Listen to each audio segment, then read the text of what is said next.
UP થી બંગાળ સુધી SIR પર સંગ્રામ। રાહુલ ગાંધીએ બીએલઓની મોત પાછળ ચૂંટણી પંચને ગણાવ્યો જવાબદાર। ભાજપનો રાહુલ ગાંધી પર આરોપ, કેટલાક લોકો કરે છે દેશ વિરોધી કામ।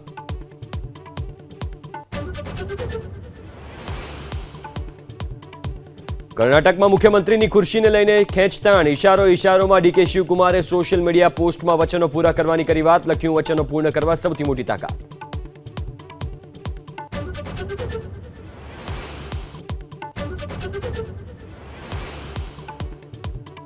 મોડાસાની સરકારી ઇજનેર કોલેજમાં છેડતી મામલે રંગીન મિજાજી અધ્યાપક મનીષ ચૌહાણની ધરપકડ। પાસ કરવાની લાલચ આપી આચર્યું હતું દુષ્કર્મ।